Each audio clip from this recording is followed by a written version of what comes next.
il est fidèle. Le Dieu qui a fait la promesse, il est fidèle. Le Dieu qui t'a donné cette prophétie, il est fidèle. Alléluia. Rapidement, nous allons lire dans le livre de 2 Samuel chapitre 9 verset 11. 2 Samuel chapitre 9 verset 11. Il est écrit: David demanda: reste-t-il encore un serviteur de la famille de Saul? J'aimerais lui témoigner ma faveur par amitié pour Jonathan. Verset 2. Or, il y avait un ancien serviteur de la maison de Saul nommé Tiba. On le fit venir auprès de David, le roi lui demanda: es-tu bien Tiba? Il répondit: c'est moi ton serviteur. Puis le roi lui posa la question: reste-t-il encore quelqu'un de la famille de Saul? Je voudrais lui témoigner ma faveur, comme je l'ai promis devant Dieu. Tiba lui répondit: il existe encore un fils de Jonathan qui a les 2 jambes estropiées. Où vit-il? Lui demanda le roi.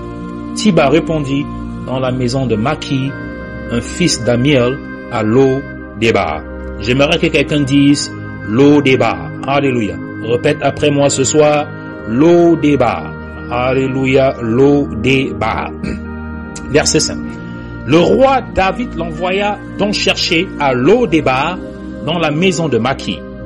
Lorsque Méphibosheth, fils de Jonathan et petit-fils de Saul, fut arrivé chez David, il s'inclina face contre terre et se prosterna devant lui. David l'appela Méphibosheth. Alléluia. C'est bien moi pour te servir. David lui dit: n'aie aucune crainte, car je t'assure que je veux te traiter avec faveur par amitié pour ton père Jonathan. De plus, je te rendrai toutes les terres qui appartenaient à ton grand-père Saul. Quant à toi, tu prendras tous les repas à ma table. Méphibosheth se prosterna de nouveau et dit: qu'est donc ton serviteur pour que tu t'intéresses à lui? Je ne vaux même pas plus qu'un chien mort. Alléluia. Et Méphibosheth dit: je ne vaux pas plus qu'un chien mort. Et ceci est la réponse de Méphibosheth. Alléluia. Certaines personnes connaissent cette histoire, l'histoire de Méphibosheth et du roi David, mais certaines personnes ne connaissent pas cette histoire. Alléluia. Et je dis toujours, la plupart du temps, la Bible est là pour nous donner une image, ok? Pour nous donner une projection des choses à venir. C'est très important. Et c'est pour ça que je vous encourage toujours, bien aimés, à lire vos Bibles. Lisez vos Bibles. Parce que lorsque vous commencez à lire vos Bibles, vous allez trouver la force dans la parole de Dieu. Vous allez trouver l'énergie dans la parole de Dieu. Vous allez trouver même vos situations dans la parole de Dieu. Beaucoup d'enfants de Dieu sont faibles spirituellement parce que ils ne savent pas où trouver cette énergie. Et cette énergie dont vous avez besoin pour continuer cette marche se trouve dans la parole de Dieu.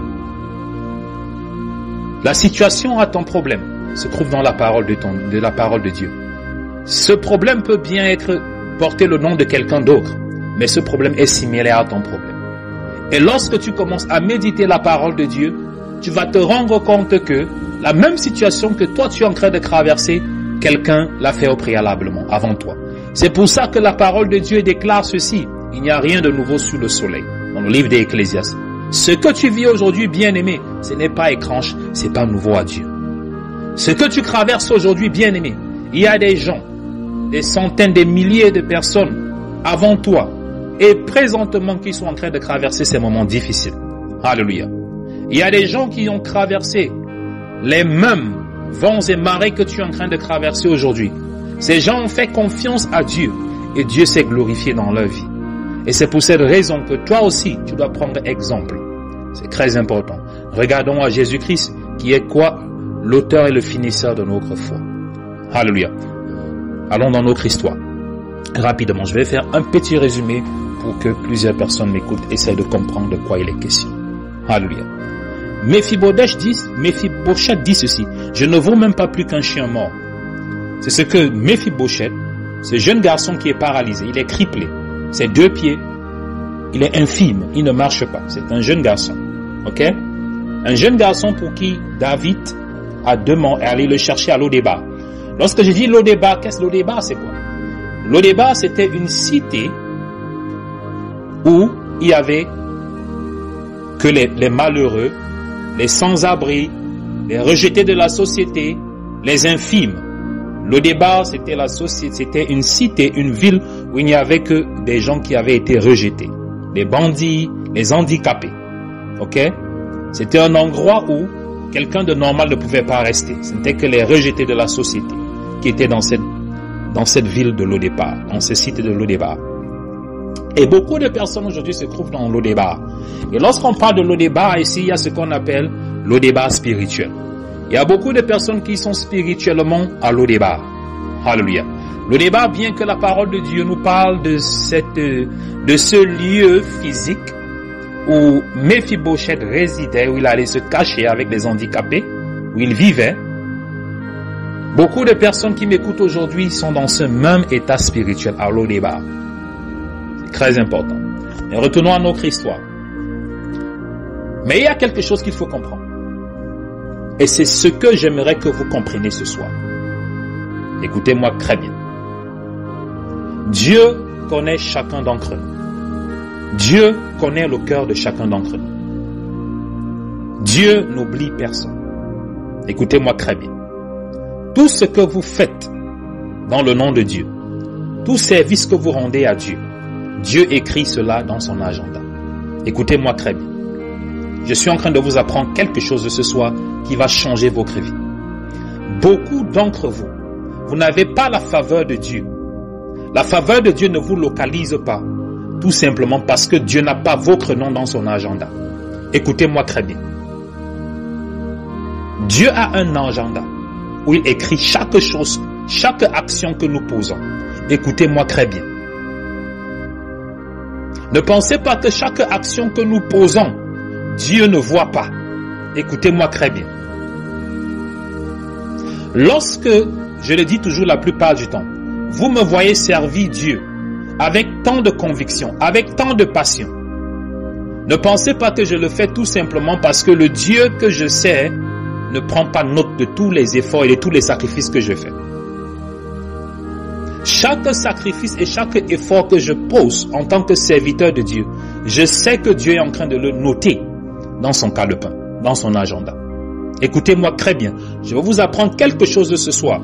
Parce que la plupart du temps, lorsqu'on parle aux enfants de Dieu, ils ne connaissent pas le Dieu. Vous ne connaissez pas le Dieu que vous appelez tous les jours. Lorsque vous commencez à connaître ce Dieu-là, vous allez commencer à le prendre au sérieux. Le problème que nous avons aujourd'hui, c'est que les enfants de Dieu qui appellent le nom de Dieu ne connaissent même pas le Dieu dont ils appellent le nom. Ou pire encore, ils ne font pas confiance à ce Dieu-là. Ils pensent que ce Dieu-là est tout simplement un objet ou un nom que nous prononçons. Écoutez-moi très bien. Lorsque vous commencez à marcher avec Dieu et lorsque vous commencez à arriver à une autre dimension où vous entrez dans l'intimité avec Dieu, vous ne faites plus les choses pour faire les choses. Chaque action que vous posez ces actions-là parce que vous savez que le Dieu dont vous appelez le nom est en train de noter chaque action que vous êtes en train de poser. Lorsqu'on vous dit faites ceci, faites ceci, faites ceci, ne pensez pas que vous êtes en train de le faire pour moi, l'homme de Dieu. Mais chaque action que vous posez, chaque sacrifice que vous posez dans la présence de Dieu, Dieu est en train de noter ça dans son calepin. Écoutez-moi très bien, peuple de Dieu. Parce que ce que je suis en train de dire ce soir, celui qui aura les oreilles pour écouter, sa vie ne sera plus la même. Écoutez-moi très bien. Et l'histoire de Mephibosheth est une histoire qui est là pour nous faire comprendre comment le Dieu dont nous servons opère. Écoutez-moi très bien, peuple de Dieu.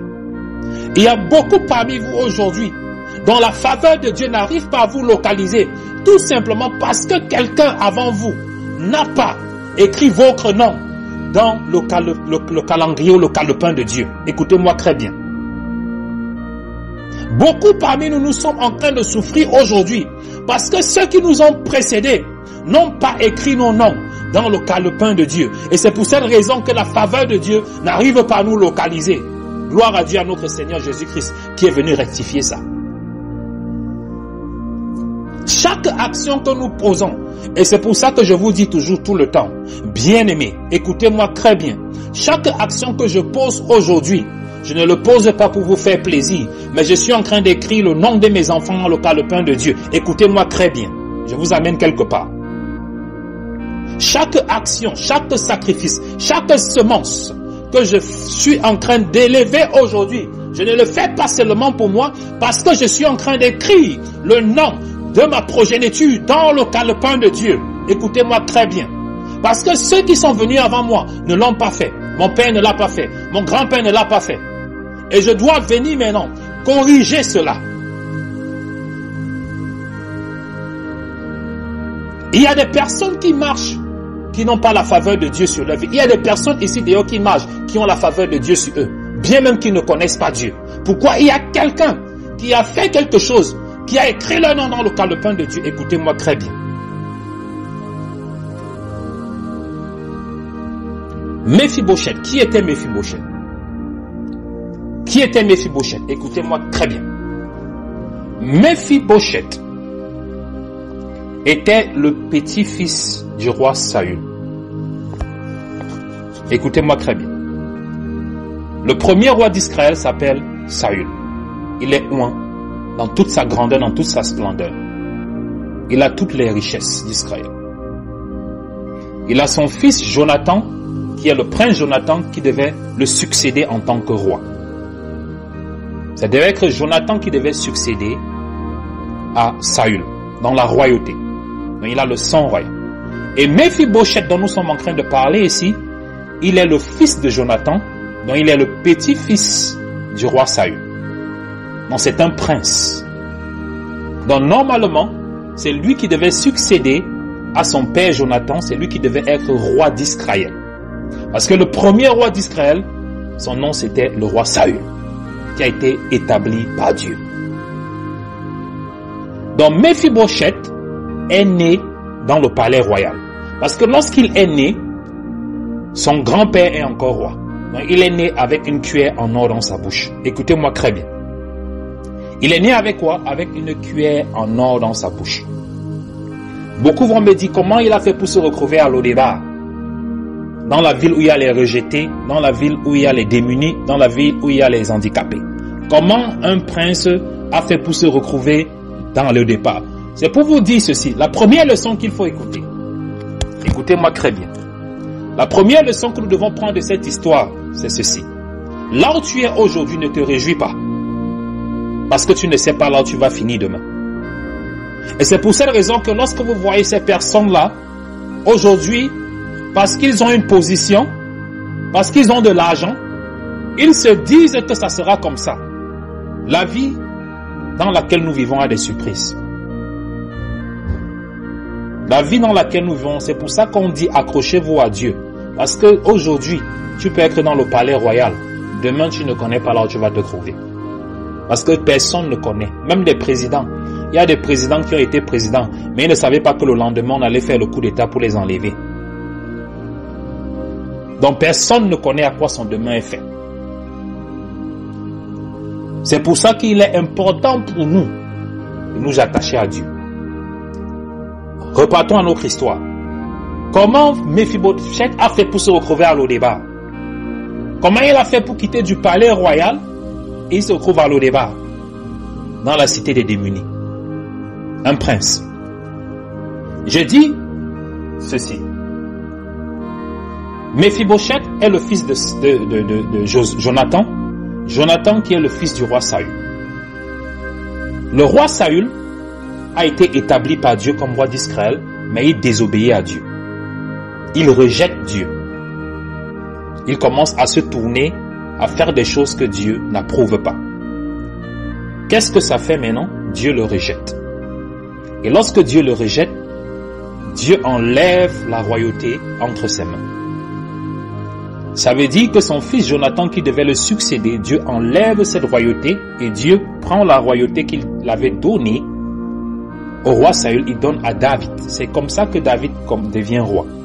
Parce que David n'était pas, au début, David n'était pas dans les projets. Le premier roi d'Israël, c'était Saül. Donc David vient dans les... David apparaît Pourquoi? David apparaît, pourquoi? Parce que le premier roi que Dieu avait établi a rejeté Dieu, il a désobéi. Dieu a dit ceci, je vais chercher, j'ai trouvé un homme selon mon cœur, un homme qui a ma crainte. C'est là-bas où ma faveur va partir. Et c'est comme ça maintenant que Dieu rejette Saül et toute sa maison. Il établit maintenant David comme étant le roi. Et après plusieurs années, pour ceux qui lisent la Bible, qui connaissent l'histoire de David et de Saül, après plusieurs années avec tout ce qui s'est passé, le roi Saül maintenant, il y a la guerre contre les Philistins, lui et tous ses fils, parce que c'était un général. Ils partent en guerre maintenant contre les Philistins. Et il y a une grande défaite. Et pendant cette bataille-là, le roi Saül, on le tue sur le champ de bataille. On tue tous ses fils, ses 4 fils. Parce que ses fils étaient des officiers, lui il était parce que Dieu avait déjà dit que voici ce qui va t'arriver. Et le roi Saül maintenant, il meurt sur le champ de bataille avec tous ses enfants. Et Jonathan inclus. Jonathan qui est le père de qui? Le père de Méphibosheth. Donc, tous les successeurs du roi Saül, tous meurent le même jour sur le champ de bataille. Il reste maintenant Méphibosheth, le petit-fils. Et maintenant, qu'est-ce qui se passe? Lorsque le roi Saül meurt avec tous ses enfants, c'est là maintenant que David prend la relève. Et lorsque David prend la relève, Méphibosheth est encore un bébé. C'est un bébé, il est un bébé.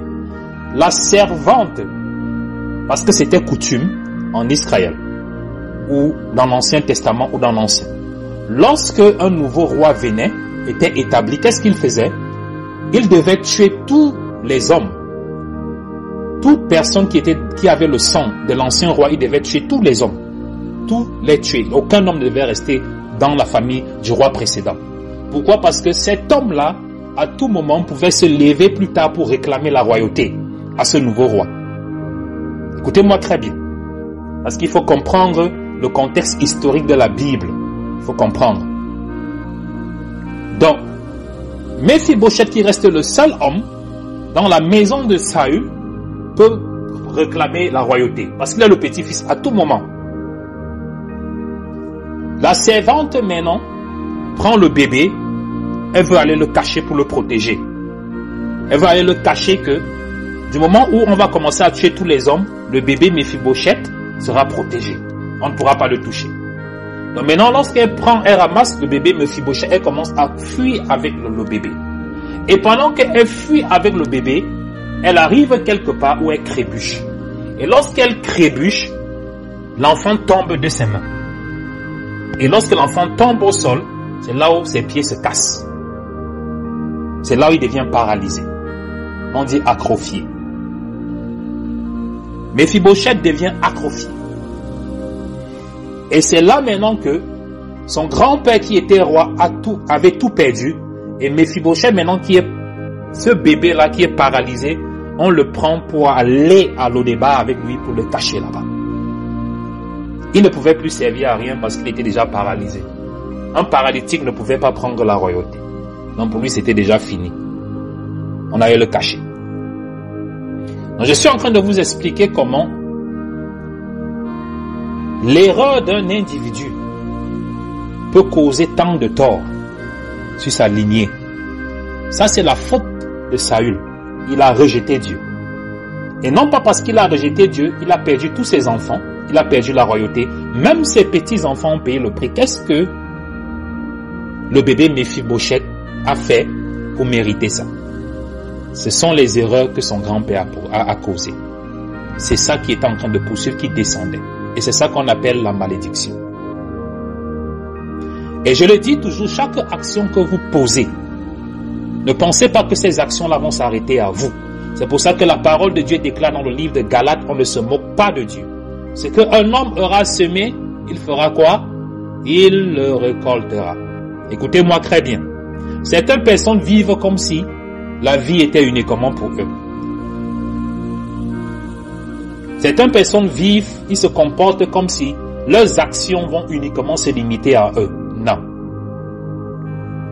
Parce que après nous, il y a d'autres personnes qui viennent après nous. et nos actions peuvent les affecter. Mais dans l'histoire de Saül, il y a l'histoire de Jonathan. Jonathan, le fils de Saül, n'était pas comme son père. Écoutez-moi très bien, c'est là où nous partons. Jonathan, qui était le fils de Saül, n'était pas comme son père. Il avait la crainte de Dieu, il n'était pas méchant comme son père.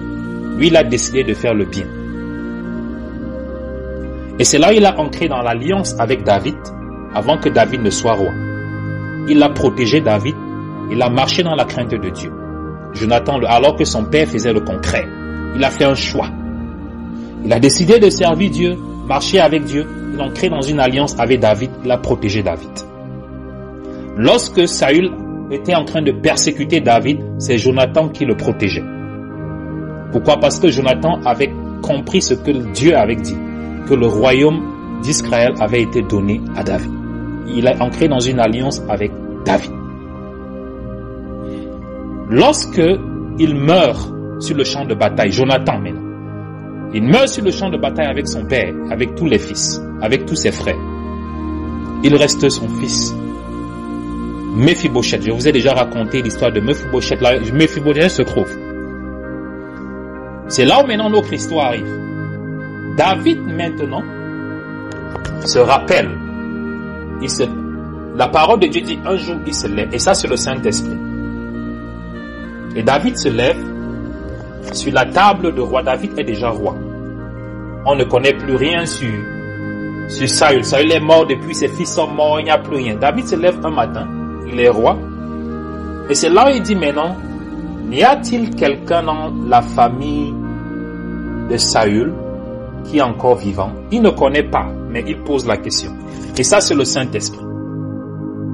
Il dit, y a-t-il quelqu'un encore dans la maison de Jonathan à qui je peux faire du bien? À cause de Jonathan, c'est ce qu'il dit. J'aimerais lui témoigner ma faveur par amitié pour Jonathan. Il ne dit pas à cause de Saul, mais il dit à cause de Jonathan. Et c'est ça, ça revient à ce que je disais plus tôt. Chaque bonne action que vous posez devant Dieu, Dieu écrit ça dans son calepin. Dieu n'oublie pas les choses. Pour nous, les hommes, c'est pour ça que Dieu dit, un jour devant sa présence, c'est comme 1000 ans devant nous. Toutes choses que nous faisons, toutes les actions que nous posons dans la présence de Dieu, Dieu écrit dans son calepin. La différence entre Dieu et nous, c'est qu'il est patient. Il est patient. Ça peut prendre 20 ans, Dieu est là, il nous regarde, il ne dit rien. Ça peut prendre 30 ans, c'est nous les hommes qui sommes pressés. Mais Dieu peut rester, il regarde 20 ans, il ne dit rien, il regarde. Mais ce qui est sûr, c'est écrit dans son calepin. Et après plusieurs années, c'est là où le Saint-Esprit parle à David. Il dit que maintenant c'est le temps maintenant de ramener les bienfaits que Jonathan avait fait. C'est le temps maintenant de ramener ça. Donc c'est là que Dieu sort le calepin de Jonathan. Il dit que ok, Jonathan n'est plus là, mais Jonathan a un fils, Mephibosheth, qui est à Lo-Débar. Le Saint-Esprit dit à David, va le chercher. Je suis en train maintenant de payer les œuvres de Jonathan. Et c'est là maintenant que David maintenant se lève, il demande, on lui dit, oh, il y a un fils de Jonathan qui s'appelle Mephibosheth, mais il est à Lo-Débar.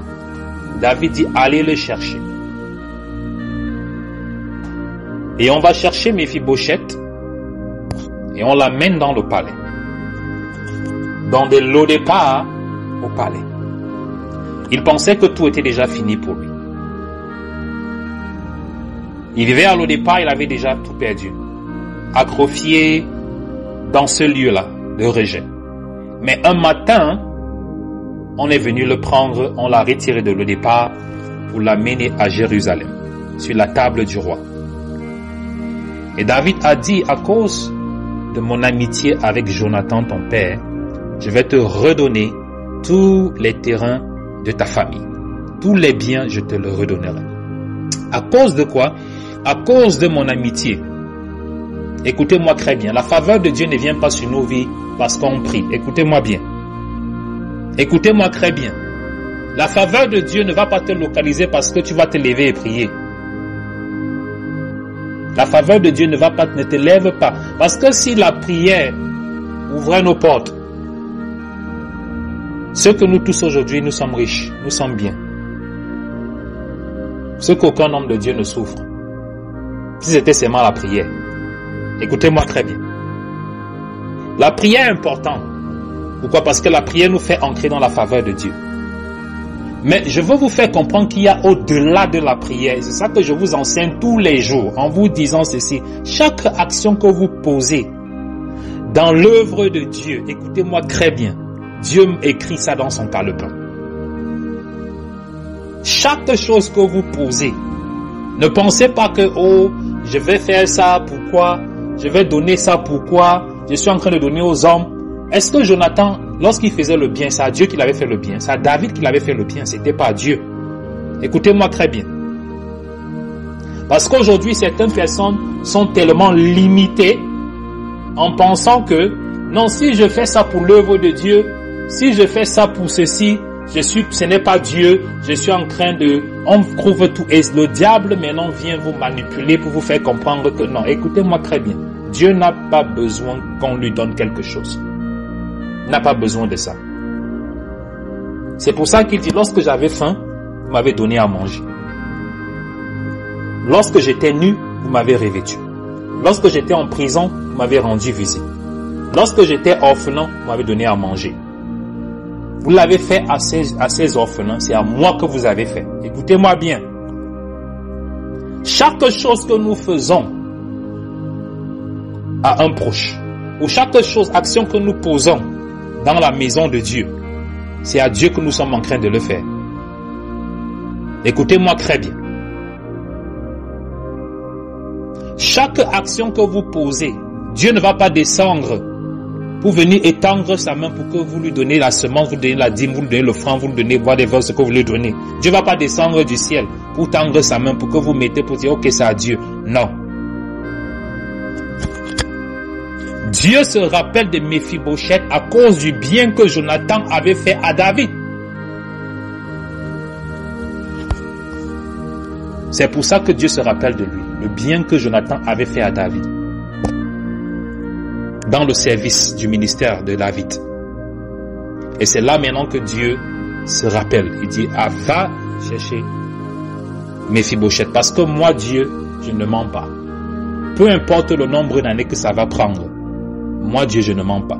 Quand j'ai dit quelque chose, ça va arriver.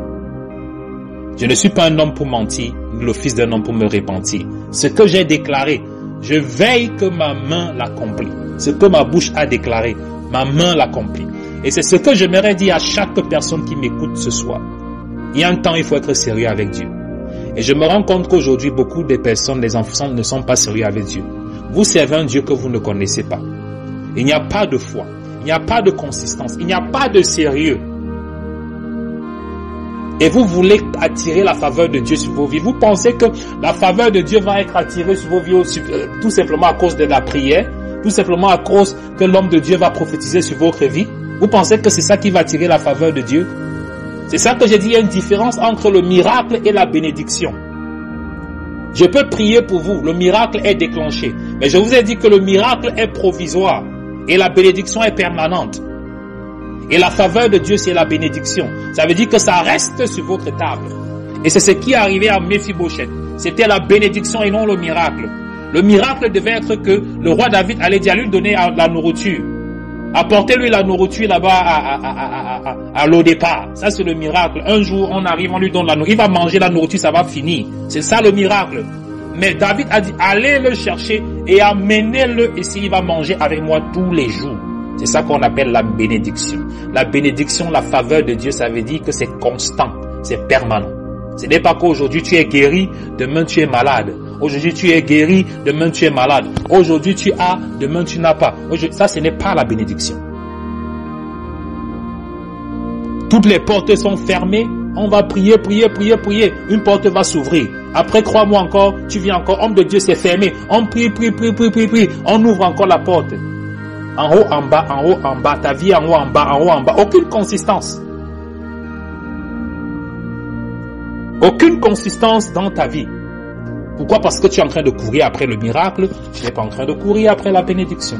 Parce que la bénédiction, Dieu te fait t'asseoir sur la table du roi. Il a dit, l'Éternel est celui qui retire le pauvre du fumier et le fait s'asseoir sur la table des rois. Et lorsque David parlait de ça, ce verset biblique, David était en train de parler de cette histoire de Méphibosheth. David s'agressait par rapport à l'histoire de Méphibosheth, parce que Méphibosheth était dans le fumier, à Lo-débar. Et Dieu est allé le prendre, le retirer, et Dieu l'a mis sur la table, il est devenu un prince. Donc ça veut dire du fumier directement sur la table du roi. Directement. Et c'est ce que Dieu peut faire pour nous. Et c'est ce que Dieu veut faire pour nous. C'est ce que Dieu veut faire pour nous. C'est pour ça qu'il dit dans Jérémie chapitre 29 verset 11, je connais les plans que j'ai pour toi, qui sont des plans de bonheur, de prospérité pour te donner un avenir meilleur. Ça, ce sont les plans que Dieu a pour chacun d'entre nous. Mais le plus important, et c'est la question, et c'est ce que je vous dis tous les jours, et c'est ce que je vous enseigne tous les jours. Avec Dieu, c'est pas le spectacle. Avec Dieu, c'est pas le spectacle. Ou tu sais Dieu, ou tu ne sais pas Dieu. Ou tu fais confiance à Dieu, ou tu ne fais pas confiance à Dieu. Si tu viens en passant, passe. Ta vie sera ici passagère. Écoutez-moi très bien. Si avec Dieu, tu veux faire le pas, je viens, je passe. Ta vie aussi sera, je viens, je passe.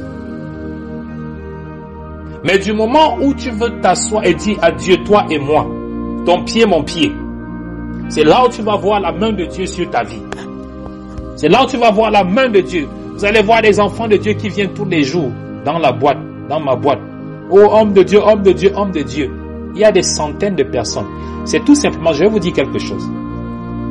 Je vais vous dire quelque chose. Si aujourd'hui je fais l'œuvre de Dieu, c'est parce que je connais Dieu. C'est parce que je connais le Dieu que je suis en train de servir. C'est parce que je sais que chaque action que je pose, comme Jonathan, c'est écrit dans le calepin de Dieu. C'est pour ça. Et c'est la même chose que la plupart du temps, lorsque je parle avec les serviteurs de Dieu, les jeunes serviteurs de Dieu, je les enseigne la même chose. Je leur dis, lorsque vous faites l'œuvre de Dieu, ne faites pas l'œuvre de Dieu par attachement, ou bien parce que vous cherchez le profit. Ne faites pas l'œuvre de Dieu de cette façon-là. Ne faites pas l'œuvre de Dieu parce que vous attendez la récompense des hommes. Ne le faites pas de cette façon. Sinon, vous allez être déçus. Et c'est pour ça que vous allez voir aujourd'hui, la majorité des ministères, on va vendre les prophéties, on va vendre les prières, on va vendre ceci, on va vendre ceci. Je ne me jette pas les fleurs, mais je n'ai jamais demandé l'argent à quelqu'un pour prier pour cette personne. Si quelqu'un est en train de m'écouter et que je l'ai déjà demandé l'argent pour prier pour lui, que la personne là ouvre le micro et dit que oui, papa, tu m'as demandé l'argent pour prier pour moi. Je donne l'autorisation à cette personne de le dire. Ouvertement. Pourquoi? Parce que lorsque vous commencez à marcher avec Dieu, ce n'est pas un jeu. C'est une relation d'intimité. C'est très important. Et lorsque vous lisez ces passages dans la Bible, c'est pour ça que je dis beaucoup d'enfants de Dieu ne connaissent pas le Dieu qu'ils servent parce qu'ils n'ont pas d'intimité. Ils ne connaissent pas ce Dieu-là. Ils ne connaissent pas de quoi ce Dieu-là est capable. Et c'est pour ça qu'ils commencent à faire quoi? C'est pour ça qu'ils commencent à simplifier ce Dieu-là. Mais lorsque tu commences à marcher dans l'intimité, tu commences à te rapprocher, c'est là que tu comprends que ce que ce Dieu-là peut faire pour toi, c'est toi qui es en train de l'empêcher de réaliser ça dans ta vie. C'est très important. Parce que chaque action que tu poses ces actions-là, pas parce que tu es en train de faire plaisir aux gens, mais parce que tu es en train de remplir ton compte dans le ciel. Tu remplis ton compte dans... Est-ce que vous savez que nous avons des comptes spirituels? Nous avons des comptes spirituels. Beaucoup de personnes ne connaissent pas ça. Vous pensez que la faveur là, c'est quoi? La faveur, c'est tout simplement lorsque vous commencez à réclamer certaines choses à Dieu. Vous devez avoir un compte au ciel. Il y a des gens qui n'ont pas de compte au ciel. Et ils vont aller se placer, commencer à crier, « Oh Seigneur, donne-moi ça, au nom de Jésus, Seigneur, donne-moi ça. » Donc, tu as un compte au ciel. Donc, lorsque tu es en train de te payer pour réclamer les choses là, tu réclames ces choses là sur quoi? C'est quel compte? Tu peux aller à la banque demander l'argent de là-bas alors que tu n'as pas mis l'argent là-bas dedans? L'argent là-bas sorti d'où? Et c'est ça qu'on dit l'importance de ce que nous faisons. Parce que nous sommes en train de construire notre compte spirituel. Parce que c'est à la fin de c'est ce compte spirituel-là. C'est ça qui va commencer à payer. Mephibosheth ne connaît rien. Mais il est en train de manger les bénéfices du compte de son père, Jonathan.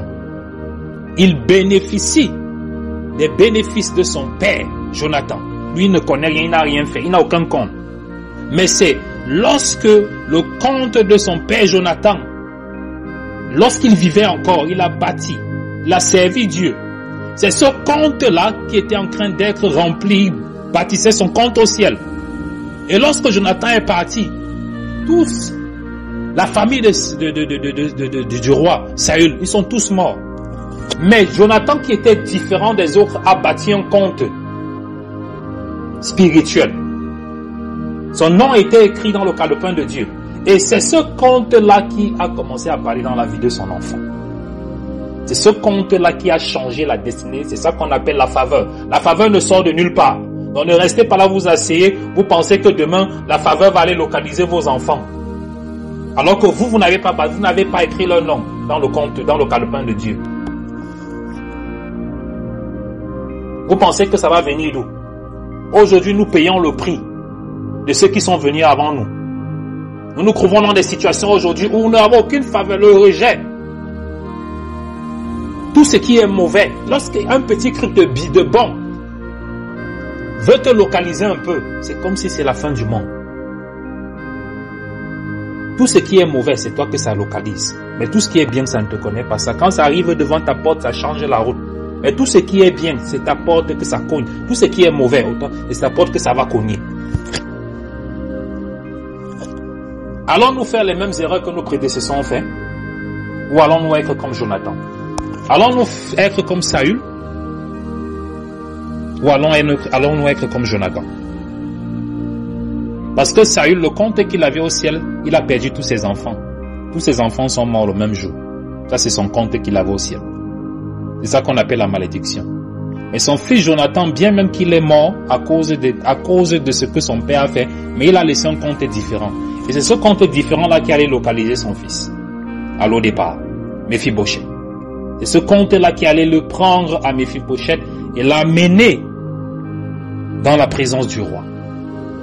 Et c'est là où la vie de Mephibosheth a changé. Et c'est une leçon pour nous.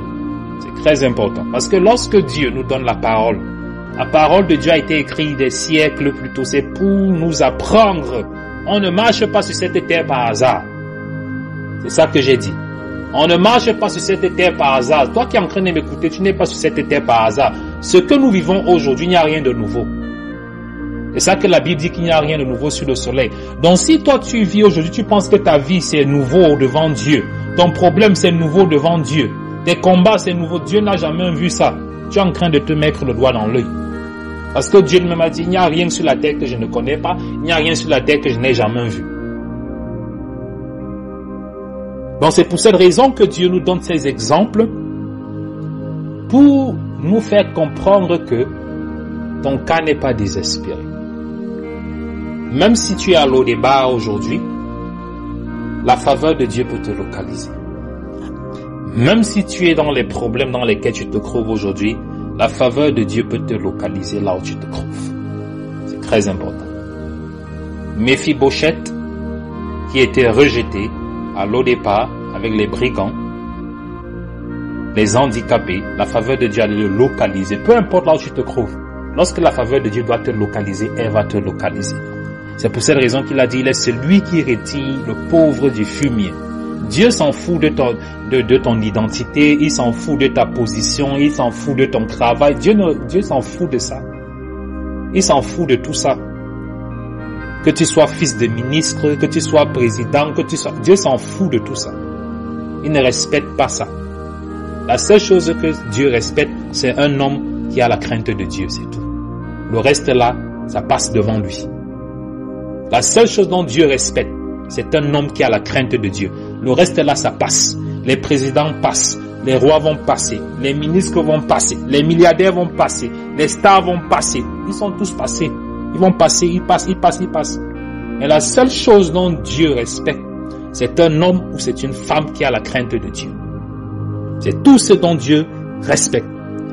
Il respecte une personne qui fait quoi? Qui a sa crainte. Et Jonathan avait la crainte de Dieu. C'est pour ça que la faveur de Dieu est allée localiser Méphibosheth, son fils. Alléluia.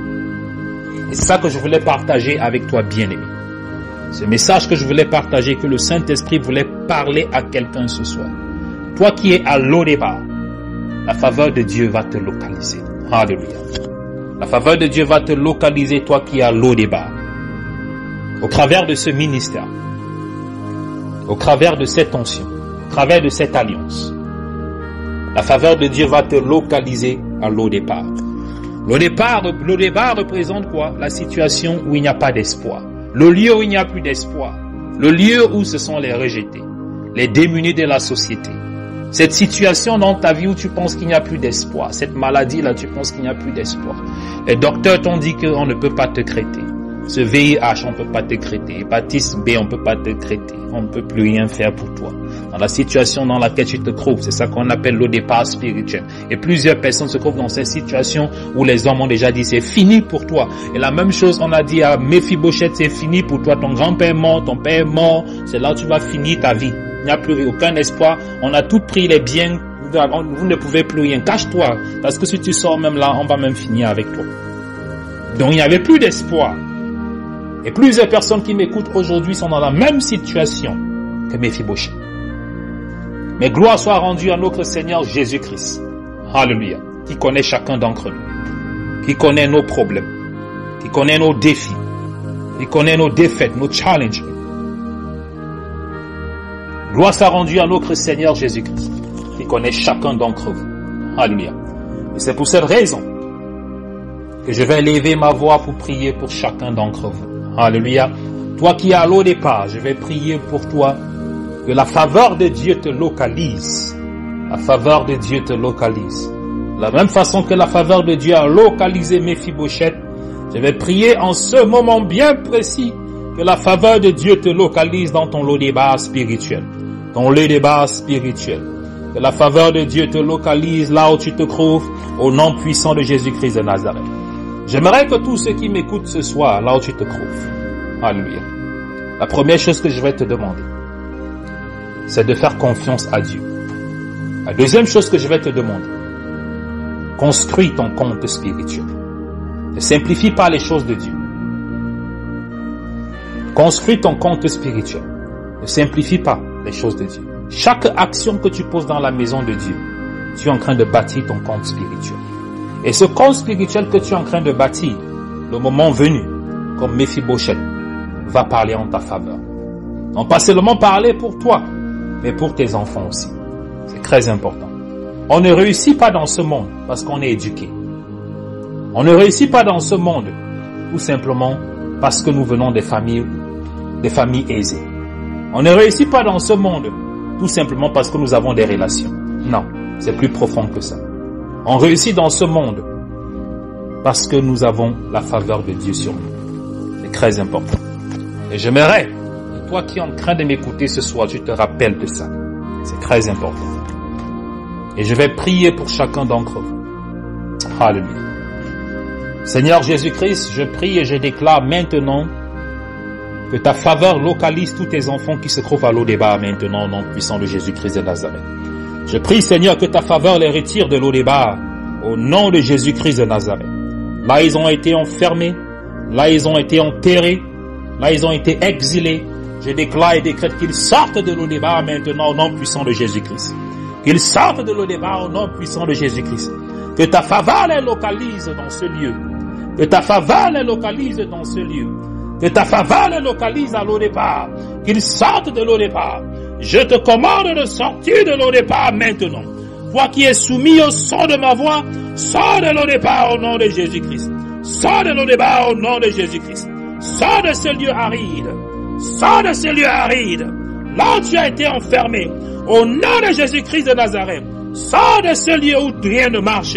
Sors de ce lieu-là où tu es malade. Sors de l'eau de départ au nom de Jésus-Christ. Là où tu as été enfermé, là où tu as été enterré, ce lieu de limitation, ce lieu aride, où rien ne produit, où rien n'avance. Sors de l'eau de départ au nom de Jésus-Christ. Que la faveur de Dieu te localise. Maintenant au nom de Jésus-Christ. Maintenant au nom de Jésus-Christ. Maintenant au nom de Jésus-Christ. Au son de ma voix. Au son de ma voix. Au son de ma voix. Au son de ma voix. Sors de l'eau départ. Sors de l'eau départ. Sors de l'eau départ. Sors de l'eau départ. Que la faveur de Dieu te localise. Que la faveur de Dieu te localise. Comme elle a localisé Mephibosheth, je déclare qu'elle te localise maintenant. Je déclare qu'elle te localise maintenant. Je déclare qu'elle te retire de ce lieu. Ce lieu aride. Maintenant au nom de Jésus. Maintenant au nom de Jésus. Maintenant au nom de Jésus. Sors de l'eau départ maintenant. Sors de ce lieu aride. Sors de ce lieu aride. Au nom de Jésus-Christ. Au nom de Jésus-Christ. Zabra Sadaba. Zabra Zabrada. Zabra Zabrada. Zélébra Kata. Zélébra Kata. Zélébra Kata. Zibra Oulabaka. Zibra Oulabakata. Sors de l'eau départ maintenant. Sors de ce lieu aride. Sors de ce lieu aride. Sors de ce lieu aride. Là où tu as été enfermé. Là où tu as été enfermé. Là où tu as été enfermé. Ta destinée a été enfermée. Ton futur a été enfermé. Dans ce lieu aride. Rien ne produit. Rien ne pousse. Sors de l'eau départ maintenant. Sors de l'eau départ maintenant. Sors de ce lieu aride. Je te retire. Je te retire. Je te retire. Je te retire. Je te retire. Je te retire. Je te retire. Maintenant au nom de Jésus-Christ. Sors de l'eau départ. Sors de l'eau départ. Sors de ce lieu aride. Sors de ce lieu aride. Sors de ce lieu aride. Sors de ce lieu aride. Sors de ce lieu aride. Sors de ce lieu aride. Sors de l'eau départ. Sors de l'eau départ. Au nom puissant de Jésus-Christ. Que toute malédiction venant de ton côté paternel, venant de ton côté maternel, qui t'ont envoyé à l'eau départ, je commande maintenant à ces malédictions de te libérer, de te libérer. Je te déconnecte, je te déconnecte de toute malédiction générationnelle qui t'ont envoyé à l'eau départ, et que la faveur de Dieu te localise maintenant. Que la faveur de Dieu te localise maintenant. Que la faveur de Dieu te localise maintenant. Que la faveur de Dieu te localise maintenant. Dans ce lot départ, sors maintenant au nom puissant de Jésus-Christ. Sors maintenant au nom puissant de Jésus-Christ. Que ta destinée maintenant sorte. Que ton esprit sorte de l'eau départ. Là où ton âme a été bloquée, là où ton âme a été enfermée, au nom puissant de Jésus-Christ, sors de l'eau départ, sors de l'eau départ, sors de l'eau départ. Au nom puissant de Jésus-Christ de Nazareth, je déclare que tu sors de l'eau départ. Alléluia. Il y a 6 personnes dont le Saint-Esprit est en train de me montrer. Alléluia. Vos destinées ont été attachées dans vos lieux de naissance. Vos destinées, il y a 6 personnes. Et ces lieux-là où vos destinées ont été enterrées représentent les lots départ. Vos lots départ. C'est pour cette raison que n'importe quoi vous essayez de faire, ça ne réussit pas. Et les signes que vous avez la plupart du temps lorsque vous dormez, vous rêvez que vous êtes toujours dans ces lieux. Ça veut dire que vos destinées ont été enfermées, attachées dans ces lieux-là. Ça représente votre lot départ. Ça veut dire que bien que physiquement, vous n'êtes plus dans ces lieux-là, bien que physiquement, vous ne vous trouvez plus dans ces lieux, mais votre destinée est là-bas. Vous pouvez aller à l'étranger, vous pouvez aller partout en ville, mais tant que vous êtes enfermé dans ce lot départ, votre esprit enfermé dans ce lot départ, rien ne pourra avancer pour vous. Alléluia. Et vous êtes 6, et vous tombez dans ce paramètre. Et le Saint-Esprit est en train de vous libérer de l'eau départ. Il vous libère de ce lieu. Alléluia. Et vous allez rêver, vous allez avoir des rêves cette nuit. Et vous allez voir comment vous êtes en train de sortir dans certains lieux. Vous allez voir comment le Saint-Esprit va vous faire sortir. Vous allez avoir des rêves où vous allez sortir. Vous allez voir des personnes qui vont venir vous retirer dans certains endroits, dans certains lieux que vous voyez tout le temps dans vos rêves. Alléluia. Vous êtes 6. Et le Saint-Esprit, présentement que je suis en train de parler, va vous retirer et vous a retiré de ces lieux où vous avez été enfermés. L'eau départ représente quoi? Un lieu aride. Représente quoi? Un lieu sec, où rien ne pousse, rien ne produit. Alléluia. Et c'est pour ça que vos vies, rien ne produit, rien ne pousse. Alléluia. Pourquoi? Parce que spirituellement, bien que physiquement vous vous déplacez partout, mais spirituellement, votre vie spirituelle est enfermée à l'au départ.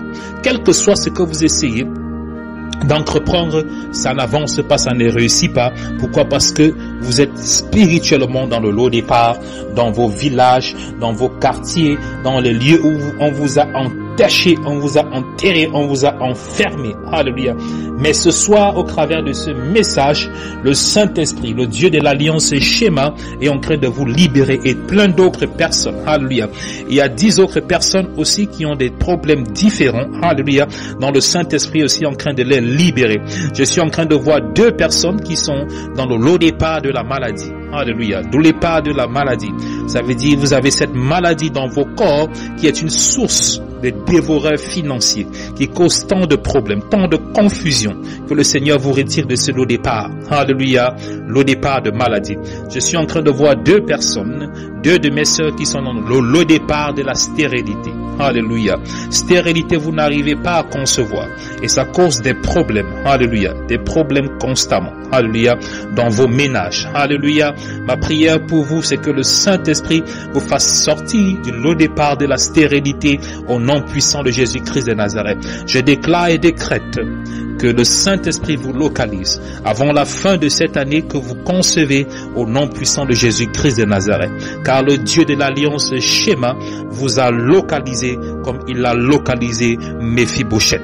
Dans le nom puissant de Jésus-Christ de Nazareth. Alléluia. Que la grâce de Dieu et la main de l'Éternel localisent chacun d'entre vous. Localise ses enfants maintenant au nom puissant de Jésus-Christ de Nazareth. Quel que soit ton problème, toi qui es en train de m'écouter, quelle que soit ta situation, toi qui es en train de m'écouter, alléluia, je déclare et décrète que le Saint-Esprit te localise maintenant et qu'il te fasse sortir de ce lot départ, qu'il te fasse sortir de ce lot départ, qu'il te fasse sortir de ce lot départ, là où tu es bloqué, là où tu es attaché, là où tu es enfermé, que le Saint-Esprit te retire de ce lot départ, au nom puissant de Jésus-Christ que j'ai prié. Amen, amen, amen.